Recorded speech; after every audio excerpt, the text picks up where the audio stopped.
Next, it's everyone's favorite video game discussion show. An all-new GameView starts right now.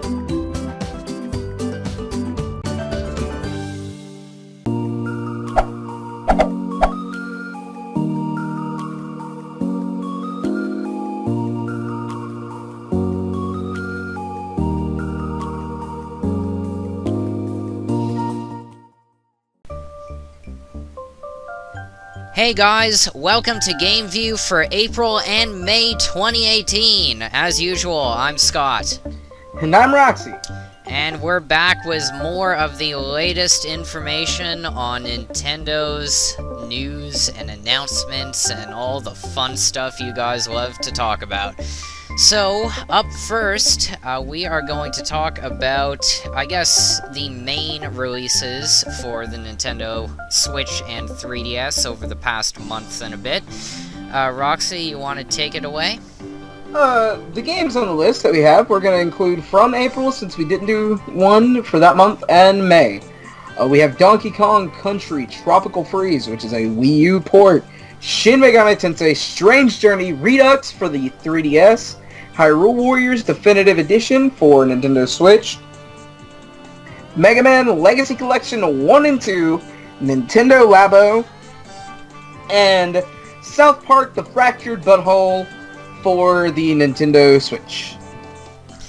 Now, out of all of these, I guess the ones that stand out to me anyway are Donkey Kong and Hyrule Warriors.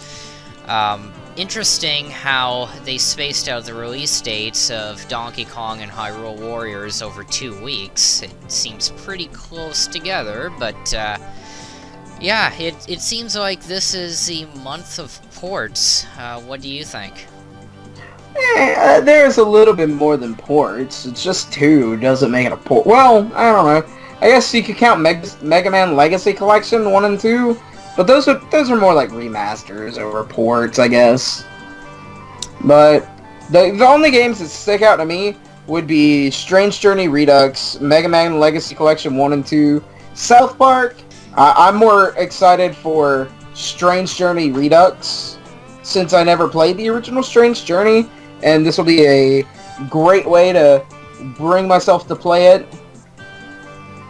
And of course, Mega Man Legacy Collection 1 and 2 getting ready, or them being the first of the Legacy Collections to come out, because then we're getting, I believe we're getting at least, Mega Man X Legacy Collection for all consoles and PC.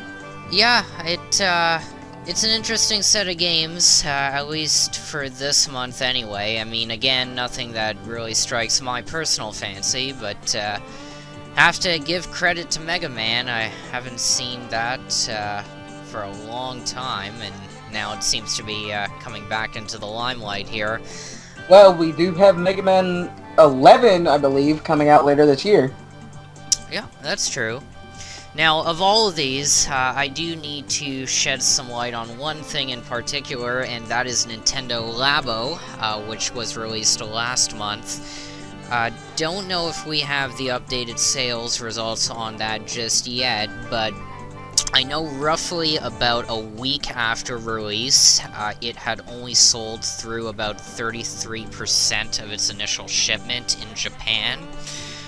So I'm not sure if that's indicative of the popularity of it. Either Nintendo made a lot more units than they thought they were going to sell, or just, I guess, in the Japanese region, not a lot of people interested in the concept. Not sure how it's doing over here in America, but well, the thing to remember with Labo is that you can just buy the game and then get all the designs online off of Nintendo's website and build it yourself without using, the Nintendo Labo kit itself.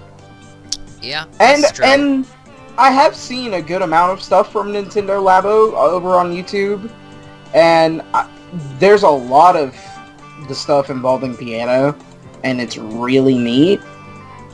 Like, if I ever had the spare money, I would probably get Labo just for the piano. Yeah, it's very interesting. I mean, Labo reminds me, I want to say about 15 years ago when I attended a robot building class, and basically building a small robot and, you know, programming it to move around, except a little bit more complicated, obviously, because of technological advances now, but yeah, I guess time will tell if it's successful.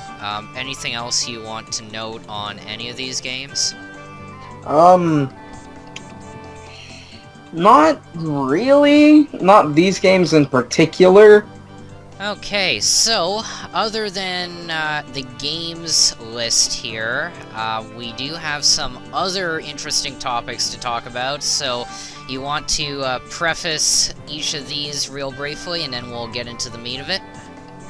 Sure thing. So for some miscellaneous topics, we have President Kimishima resigning. Scott and I will go over our predictions for E3. We have the reveal of Nintendo Switch Online, the prices and plans for it, as well as some of the features that we will get to go along with it. And then along with that, there is a rebrand for the Virtual Console. So Virtual Console will no longer be a name. It will be called, what was it called, Scott? Nintendo Classics? Yep, that's right. Okay, so, let's get started then. So, first off, this, I guess, took me for a bit of a surprise. Nintendo's Japanese president, Tatsumi Kimishima. Now, yes, he is old, okay? He's, 68, I believe. But we all know he took over for Satoru Iwata when he passed away back in July of 2015 there, and it's a little odd because, I mean, at the time, we all knew that Kimishima was really going to be an interim president, really temporary, but, I mean, the fact that he's maintained that role for almost 3 years now, I guess I sort of felt like he was just going to be the president from here on out. Like, you know, Nintendo's shareholders were happy, you know, no one was complaining about him, and he was just going to continue on. However, apparently that's not the case, so earlier in the month, I believe this was at the end of April, Kimishima actually held a news conference, and he announced that he would be stepping down as company president as of June 2018. And the new president who's going to be succeeding him, he's a guy by the name of Shuntaro Furukawa. Quite a bit of an age difference. He's 46 years old, so quite a bit younger. But I guess the biggest shock out of all of this is just how fast and how much out of left field that this is coming from. What do you think? I think that it's going to be a very interesting transition period since he's stepping down in June, because that is when E3 is, and what'll happen, what I suspect will happen, is that during E3, Kimishima will step down and introduce the new president, or he'll step down before E3 and will be greeted by the new president. Yeah. It's definitely going to be an interesting transition period, because with Kimishima at the helm, we've had the reveal of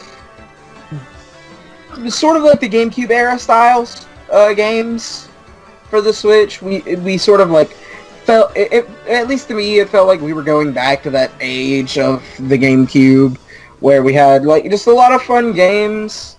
And Satoru Iwata was the one who spearheaded that, but Kimishima was the one that drove it home, I would say.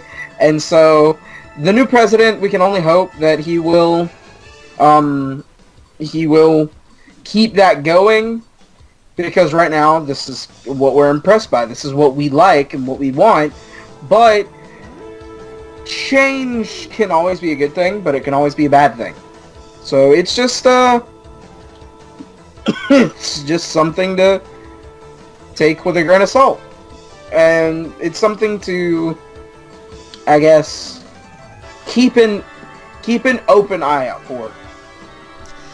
Yeah, I mean, time will tell what happens as a result of this, but I mean, I think for the most part, all of us can agree that Kimishima did a fantastic job. I mean, ever since he took control, I want to say I have agreed was 90% of the decisions he's made, and it shows. I mean, he's a businessman, he knows, obviously, the company needs to be profitable, but the decisions he's been making, by and large, I would say, have been positive for the core Nintendo fan base, you know, listening to what we want, and that's why the Switch is doing extremely well right now.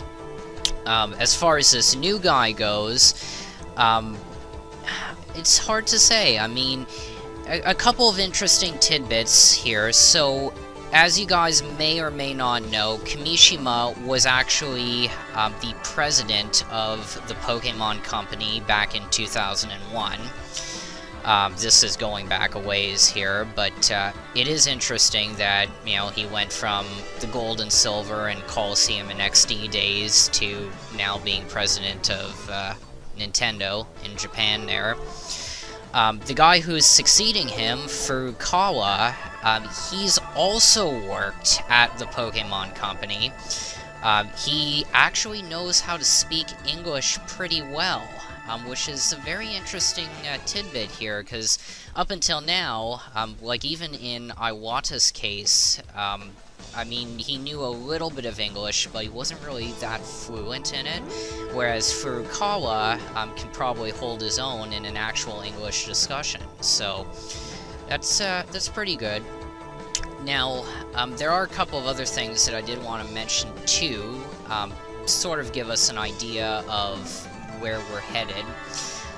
So, at the news conference where Kimishima announced he was stepping down and Furukawa was there as well, saying he was going to take over, basically he said, we will develop the company to its fullest. I'll balance Nintendo's traditions, originality, and flexibility. I grew up playing the Famicom and come from that generation.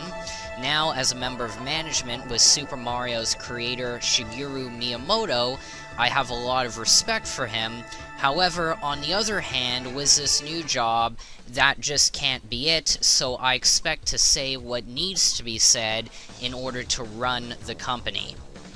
So, I mean, take what you will from that statement, but basically, the gist of it, at least in my opinion, it sounds like, on the one hand, Furukawa does respect Miyamoto, but on the other hand, if Miyamoto tries to, I guess, force a certain direction upon Nintendo that Furukawa doesn't agree upon, Furukawa may not have any problem just saying no to Miyamoto.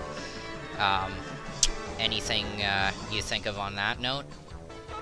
I think it'll be interesting, because we all know Miyamoto was the reason why we have the crappy, underperformed Paper Mario games, basically. Yeah. In the nicest way possible, of course. And so, having somebody new could be the way that we get a better Paper Mario game, and we can go back to that style. Personally, I would be okay if we went back to the Super Paper Mario style, but I'm a minority in that because I like that game. But it would be nice to go back to that style and have a more gripping and more inviting Paper Mario game than just, hey, go here and do this. And then it have, like, no real character to it. Yeah, I think that's what we're all hoping. Another thing that I did want to point out, the second thing about Furukawa-san, very interesting.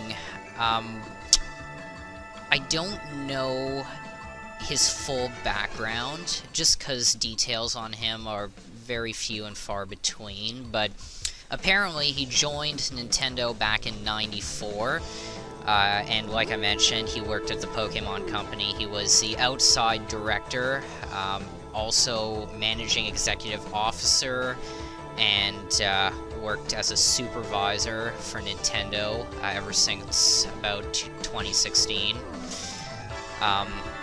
Other than that, it is also interesting to note that one person that I think we can all agree upon has done a phenomenal job with Super Mario Odyssey, and that is Yoshiaki Koizumi.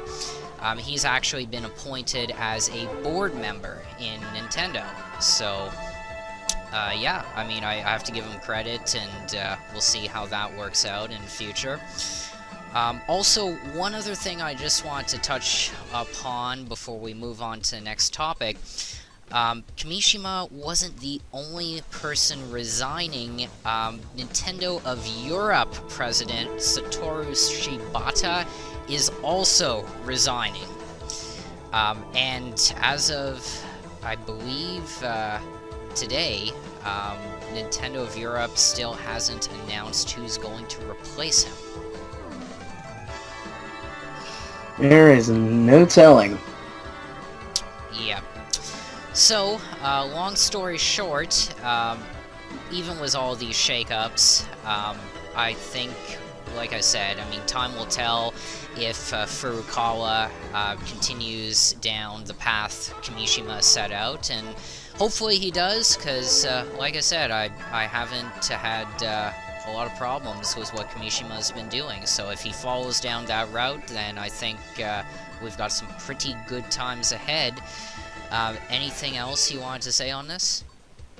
Not really. I just get ready to buckle up, because this will be interesting. It'll be a very interesting transition period. And I say we should all do our best to make sure that the new presidents are very well welcomed, instead of meeting it with hate like some people probably will. Alright, okay, so that's pretty much it on that front. So next, what have we got? We have our E3 predictions. Oh joy, okay. It's getting to be that time. Everybody's got to have their predictions ready. Get that E3 bingo card ready, boys. Oh yeah, just a couple weeks away now, and my god, time flies. I mean, it feels like we were just doing this last year, and except this year, you know, at least from what we're hearing, there might be a couple of big hitters, so I guess you want to start off with your predictions there, Roxie? Yeah, sure thing. So, I don't really have any major 3DS predictions, because anything I'm looking to see for the 3DS wouldn't be announced from Nintendo, but from a third-party developer. So, don't see any 3DS on my list of predictions. Doesn't mean there won't be any. There might be some indie titles. Might be some major titles. No clue. But my list is going to be for Switch, and so I think there's a possibility of the teaser of a new Pokemon game. Just possibility. Nothing concrete or set in stone. It just might be there. Don't get your hopes up, but never know. The second would be the Smash release date, of the full release date, and the name for it, as well as the reveal of a few characters. We can go into who I want to see in Smash some other time, but right now, just reveal of a few characters. Few old faces, few new ones. You know, typical Smash stuff. We'll have the full Yoshi title for the next game, as well as its release date. Another doubtful one, there's no evidence leading to it, just a possibility, wishful thinking, of the teaser for the new Zelda game. Because with the last batch of DLC that came out in December, that was the last bit of DLC for Breath of the Wild. We won't be seeing any more, so it's possible we could see something new for Zelda. But, again, just like Pokemon, incredibly doubtful. Next would be, and this is no particular order in the Nintendo presentation, it's just, I just threw this list together. We would have the Metroid Prime 4 trailer, as well as its name. So you would have the legitimate trailer instead of just a couple seconds of it leading up to the number 4. Maybe Paper Mario reveal of a good Paper Mario game that's not Sticker Star Color Splash. That might be like, you know, Thousand Year Door or Super Paper Mario. I wouldn't be mad with either one. And maybe Fire Emblem 16, which would be the game to come after Echoes, which was FE15. The maybes and doubtfuls, they're just there. It's nothing set. We might even see more about the Mario and Luigi remakes that they announced at the last Nintendo Direct. But these are just what I thought might be there. What about you, Scott? Well, a couple things I agree on, a couple things I don't think so much. So first off, since we know that the main presentation is going to be focused strictly on Switch titles, I think we'll probably get more details on Splatoon 2's Octo expansion, and just like you mentioned there, Yoshi's new game, if it is called Cardboard Flip Out or whatever the title is, since I think that's coming out at the end of June as well. I think there is going to be footage of Fire Emblem, because if there isn't, then I don't think it's coming out this year. Nintendo's been pretty quiet on Fire Emblem. I don't think we've actually gotten anything on it since last March, over a year ago, when they revealed that they were targeting a 2018 release date. But I do think that it is coming out this year, just because, for the most part, Nintendo has been following their dates. I mean, they haven't really been pushing a lot of stuff back lately, and it does make sense. I mean, Intelligent Systems isn't really working on anything else at the moment, so they should... Other than Fire Emblem Heroes. Oh, yeah. But I would say for the most part, like, the majority of their Fire Emblem team, I mean, it makes sense. Like, they should be able to release that title this year. Other than that, a lot of stuff on Smash, like you mentioned. I think it's going to be a holiday title, so probably December for Christmas. I don't think we're going to get anything for Pokemon or Metroid.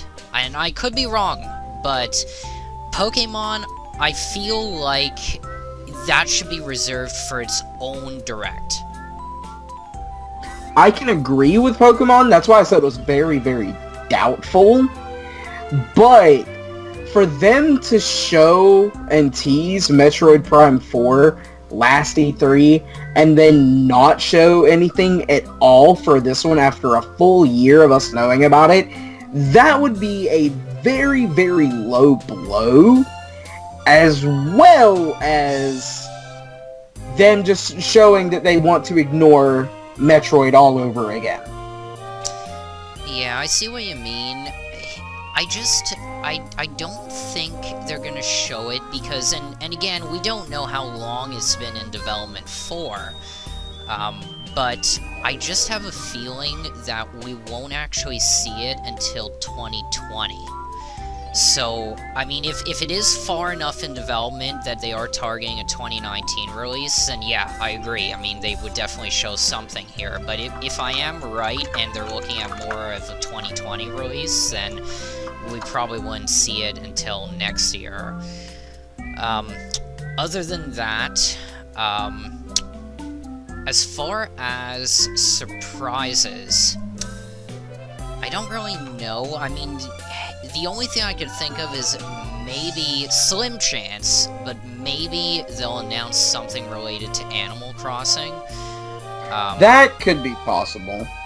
Yeah, because, I mean, we know usually Nintendo usually likes to keep, you know, 1 or 2 major titles as a surprise. So that could be the surprise title this year, and if it is, I mean, it would make sense. Other than that, as far as the Treehouse streams go, I do agree with you. I think we'll probably see the Mario and Luigi remake, Bowser's Inside Story. They'll probably show footage of it during the Treehouse live stream. But I don't... Well, I mean, other than, I guess, maybe the Luigi's Mansion remake, I don't know what else they would show as far as 3DS. There's really not much, because, you know, right now, the Switch is the main focus. Now, that is to say, Nintendo has no plans on phasing out their 3DS, like they've said before, that people, for some reason, choose to ignore. And they have to constantly reiterate, no, they're not phasing out the 3DS.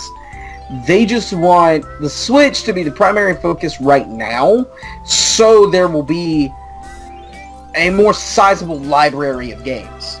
So, just because we're not seeing anything major for the 3DS right now, doesn't mean we won't see anything later this year, at a future Direct, or in 2019 for it.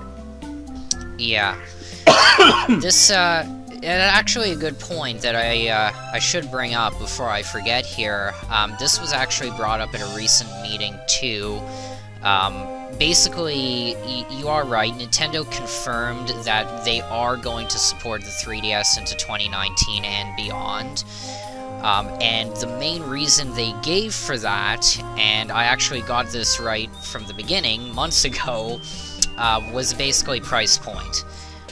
They confirmed that the Switch at $299 is too high of a price point for, I guess, parents who just want to get their younger kids just like an entry-level gaming system.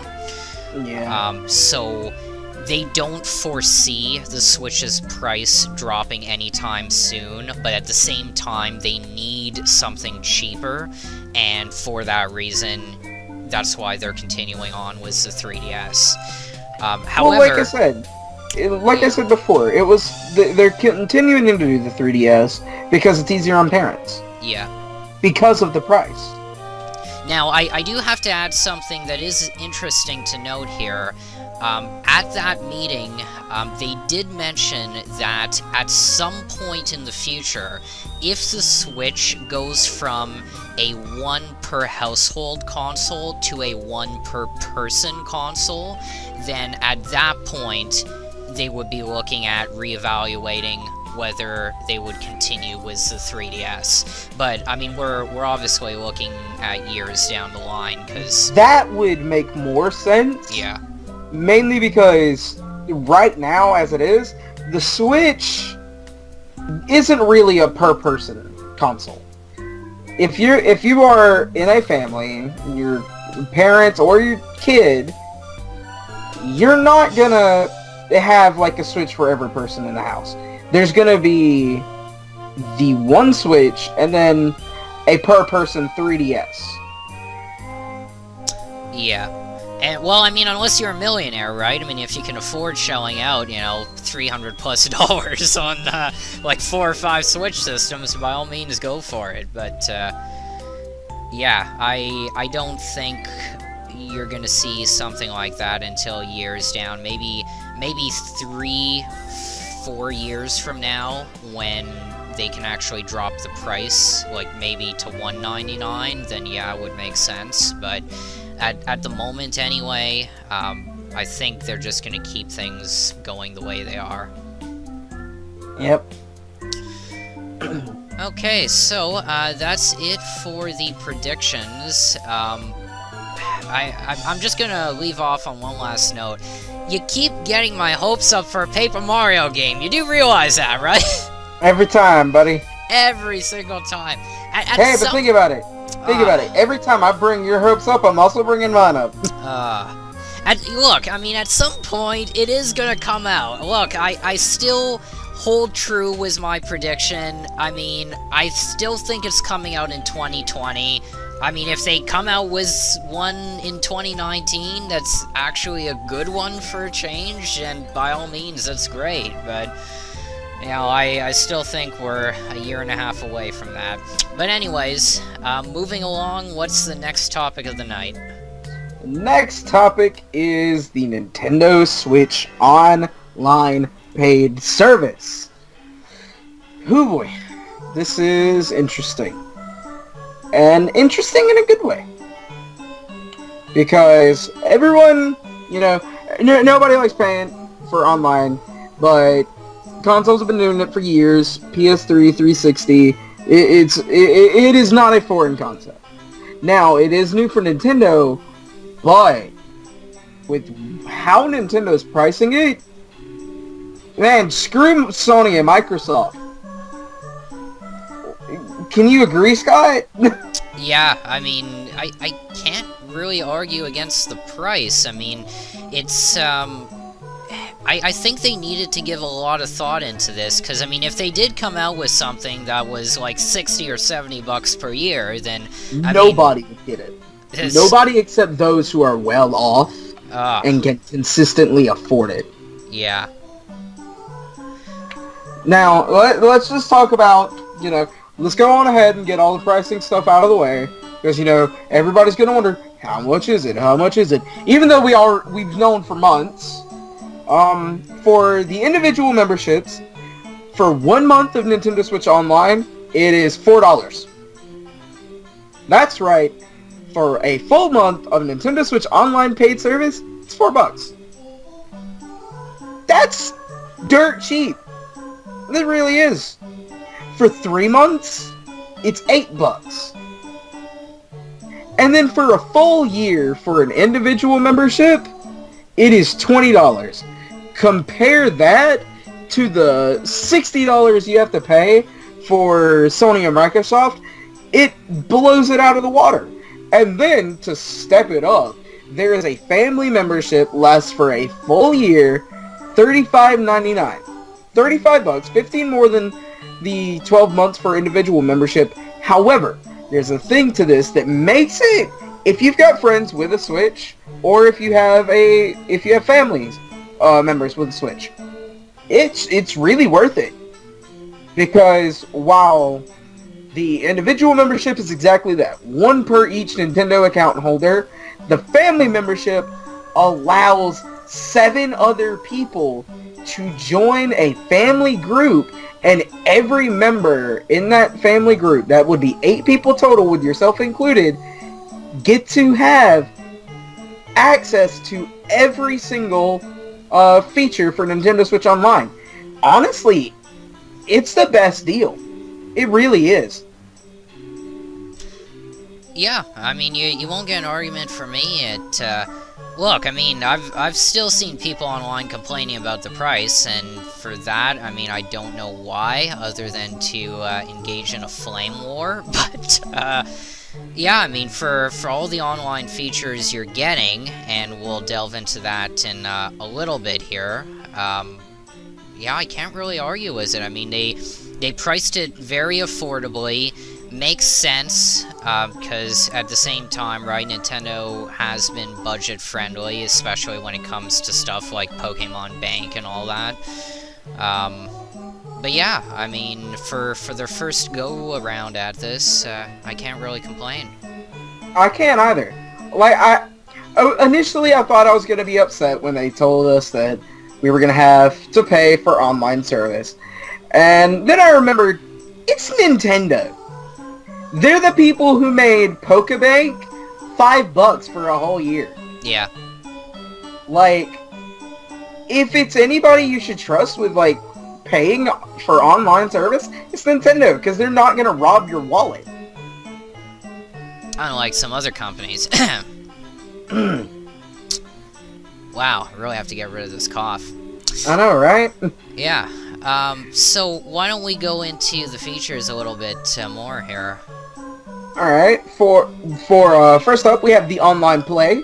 So, games like Splatoon 2, ARMS, Mario Kart 8 Deluxe, Mario Tennis Aces, and Sushi Striker, the way of the Sushido. They will all have online play that you would need this paid subscription for. Which makes sense, you know, Splatoon 2 being an online multiplayer game, you kind of have to have online to play it. And to add on to this, there will be other games that may or may not have, you may or may not have to have this online service in order to go online with it. And so while Splatoon 2, ARMS, Mario Kart 8 Deluxe, Tennis Aces, and Sushi Striker will require that Switch Online membership to play online, there could be other games, like Scott and I were talking about this before we started, Pokemon probably you won't have to pay for online. Mainly because it's Pokemon, and the biggest way to piss off your entire fan base would be to make you pay to play online and trade with Pokemon. On top of the bank subscription, right? On top of the bank subscription, yes. Assuming Pokebank does get moved over to the Switch, which it might. It depends on how this new Pokemon game goes. Then we have the Nintendo Entertainment System, Nintendo Switch Online. 20 Nintendo games from the NES era will have added online play for the first time ever, and more games will be added regularly. So, we touched upon this earlier, where Virtual Console will no longer be Virtual Console. It'll still be the same thing, but it's just getting rebranded to Nintendo Classics. And we've known that title for months. They told us what it was going to be way back when Switch Online was supposed to come out. We knew about this. But the first games will be, or the first revealed games that will have online will be Soccer, Tennis, Donkey Kong, Mario Bros, Super Mario Bros, Balloon Fight, Ice Climber, Dr. Mario, The Legend of Zelda, and Super Mario Bros. 3. And then we'll get, you know, more later on. But with this online play, just to quote verbatim from what it's on their website, with online play added to every classic game, you can compete or cooperate online with friends, share your screen, or pass the controller depending on the game. And with the Nintendo Switch Online smartphone app, you can voice chat during your play sessions. But forget the online mobile app, you got Discord. Because nobody uses Skype except for Scott. The only reason I'm still using Skype is because of Scott. And you are loving it. I hate every minute of it, buddy. But that's what the whole, like, rebranding is going to be. There's a bit more to it. Let me see. I think I accidentally closed it. So, give me just a moment. Because there's a bit more to it. I think, with the email that was sent, they said that they were going to add... They were eventually going to add more things. I think Nintendo 64 was mentioned. Switch, there we go. Hold on.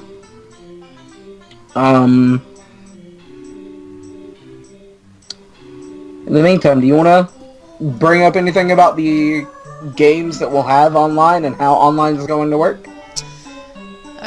Not particularly. I mean, I would assume that Smash Bros. Is going to be included in this list for required online play.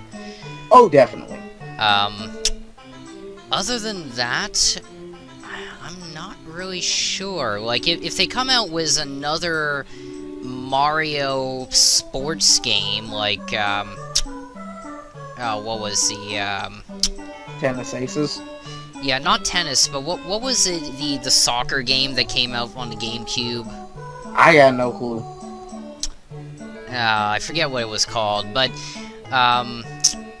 yeah, I mean, if they come out with another Mario game that's, you know, sports-related, that involves, like, soccer or basketball, oh, Mario Strikers, that's it.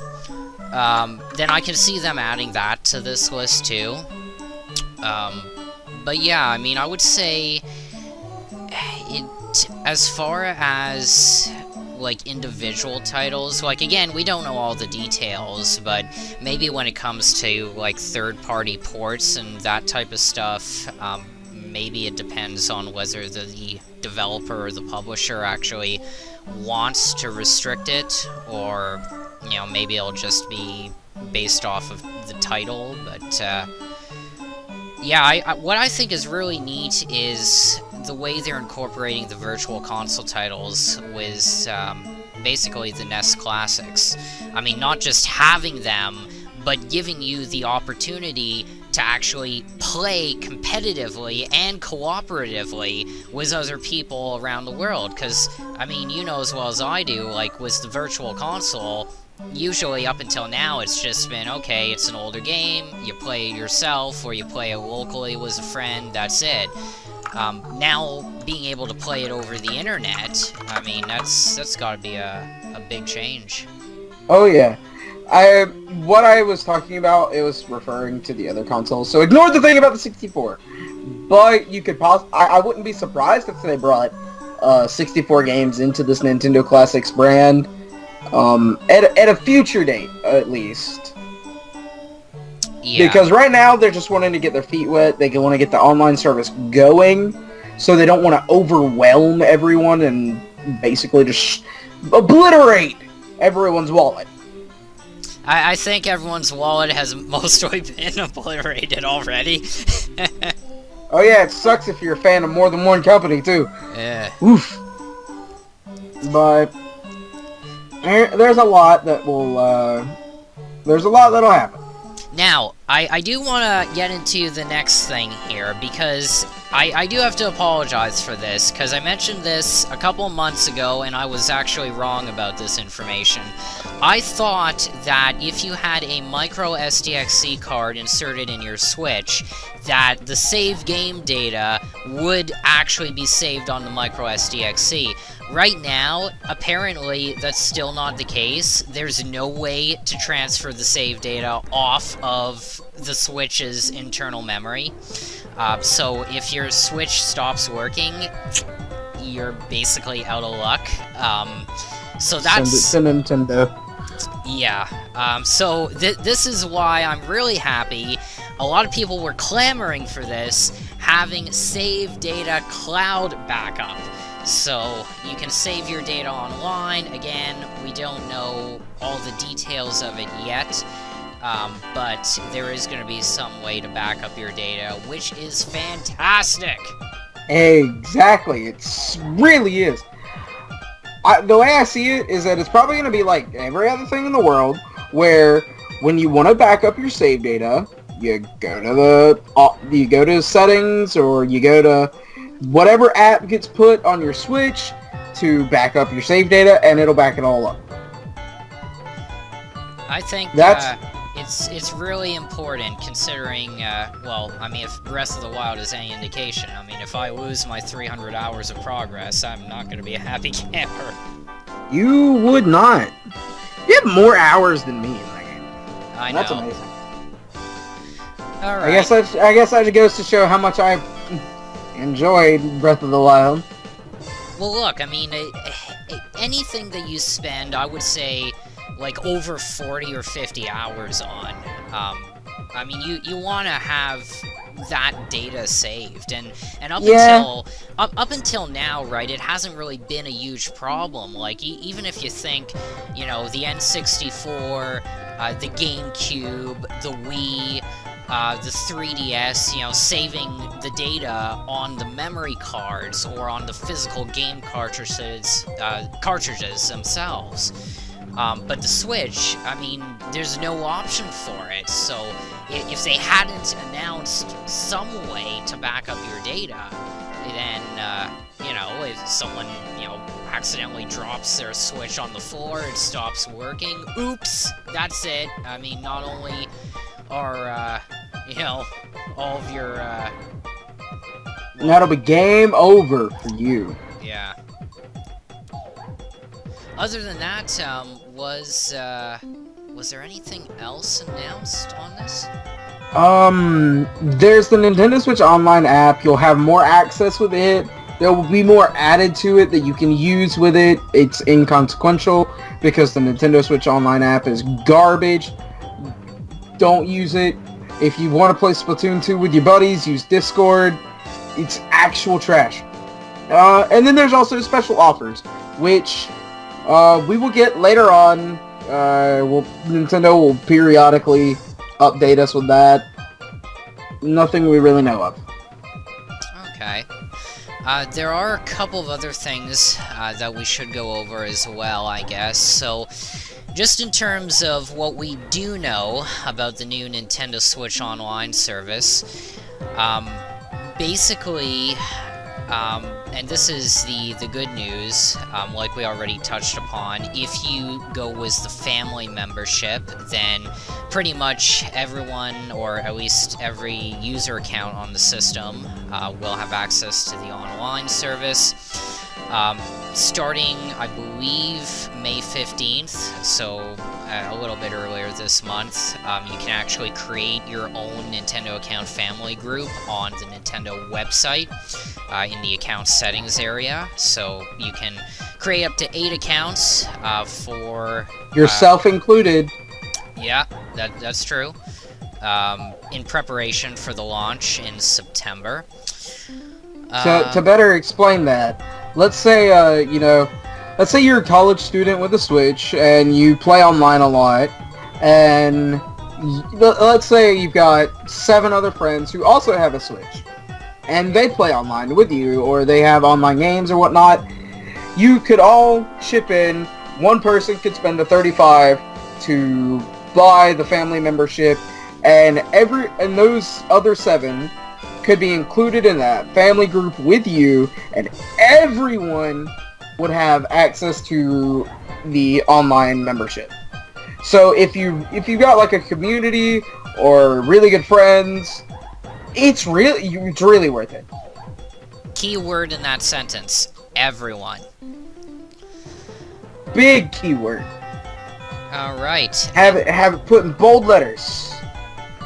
Everyone. Now, other things to keep note of, as is probably evident by now, the paid online service only affects the Switch. So if you still have a Wii U or 3DS, you do not need to pay for online for those systems. Something else to point out. Yeah. If you have multiple Switch systems, if you own like multiple Switch systems, as long as your account is signed into, or the account that paid for the membership is signed in, whatever Switch it's signed into, you can use internet on, or you can use the online service on that one. So if I went and bought another Switch, all I would have to do is buy the online services on my main account, and then log in on the new Switch with the main account, and I'll still be able to use online service. Yep, that is one of the great parts of this. Also, 2 other things to note. So first, pretty obvious, but membership plans aren't enrolled automatically, so if you don't want to pay for it right from the get-go, you don't have to worry about your card or PayPal information on the eShop being used to automatically pay for this subscription service. It is a pay whenever you want, and then you get it. Yeah. And the other thing too, even if you don't pay, there are certain features that you'll still have access to, including the eShop, being able to register friends and manage them, share screenshots over Facebook, Twitter, etc. You still get game and system updates for free. And the Nintendo Switch News is not going to be affected by this. So if you rely on that, you will still have it. Yeah, you hit the nail on the head there. I do want to go back to something real quick, because we've covered the frequently asked questions. We've covered, the save data and cloud backup and the special offers and everything. I want to touch on something with the Nintendo Classics. Alright. They said, share your screen. Alright? That is very interesting. Because sharing screens is, pretty hefty, bit of tech to put in something like the Switch.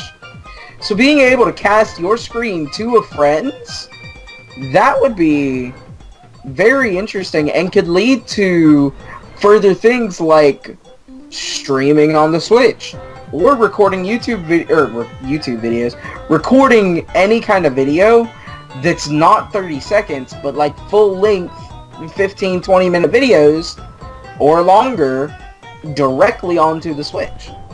Yeah, I mean, I guess in the main takeaway from all this is obviously, up until now we haven't had to pay for online through Nintendo. I mean, times are changing, but at the same time, Nintendo did manage to keep the prices low and affordable, so, and they're easing into this, right? I mean, the fact that the 3DS and the Wii U aren't affected, it gives people a chance to adapt, and, if you don't have a Switch now or you can't afford it, keep your 3DS, keep your Wii U, and, down the road in a couple of years, you can adjust to the new online service. I don't know if this has been a known thing, and I know it's completely random to bring up out of the blue, but, you can choose your own Joy-Con colors on Nintendo's website and buy them, directly from Nintendo's website for your Joy-Con. So, if you wanted to get a couple more Joy-Cons and you didn't want to go to your local Walmart or GameStop or something and buy whatever they had, and you wanted to buy them online and you wanted custom colors, well, they're very limited, but they're there. And I'm not sure how long that's been there, but it is something to point out. That is interesting. I know they started with that in Japan a while back, but that must be recent for America here. Alright, so, I think we pretty much covered everything with the online service. Anything else you want to touch on? No, I think we are good. Okay, so that leads us to one final point of the night. Something that actually just came up, and I thought it might be worth mentioning here. So again, take this with a grain of salt, because nothing has been confirmed, but at the beginning of May, this was leaked by Nintendo of Australia. Apparently, they filed a trademark for Luigi's Mansion. Now, at first glance, you're thinking, okay, well, this is related to the remake. But what's interesting about this news is that on the actual trademark page itself, it does mention that the game will be targeting multiple platforms. Now, this could just be a typo. I mean, they could clarify later on that it's specifically for the 3DS, but there is a possibility we might be seeing either a port of it on the Switch, or maybe a new Luigi's Mansion at some point. That's what I mentioned the thing to you, not the whole thing, but the Luigi's Mansion title. It could very well be that instead of, Luigi's Mansion on Switch, we'd be seeing, Luigi's Mansion 3. So, like Scott said, be sure to take it with a grain of salt, but also remember that it could be that Luigi's Mansion is now being used as an actual title over a over, you know, something just as a one-off thing. Yeah. I mean, I wouldn't be surprised or shocked, because, I mean, again, Nintendo has shown their willingness to port over games to the Switch. I don't want to get anyone's hopes up, but it is interesting to note, and if Furukawa decides that he wants to port over some GameCube titles, or, you know, continue creating games that were released on the N64 and GameCube, and, you know, create sequels for them on the Switch, I'm all for it. I'm totally for GameCube games on Switch. Absolutely for it. Okay, and with that, we are out of time for tonight. Any last things you want to mention real quick? Give me Colosseum, or Gale of Darkness, or a third game. I'm not gonna stop mentioning that till it happens. Yeah, we all know the feeling. Okay, and that's it. We're done for tonight. Remember, you can get the latest announcements and updates on your favorite TOONDISE programs by visiting the all-new TOONDISE.com. Also, follow us on Twitter at TOONDISE, #GameView. And if you enjoy what we're doing, you can show your support on patreon.com/TOONDISE, and also by hitting that like button. We will be back next month, earlier in June, because obviously we've got some special E3 coverage for you. But until then, as usual, I'm Scott. And I'm Roxy. And we will see ya at E3.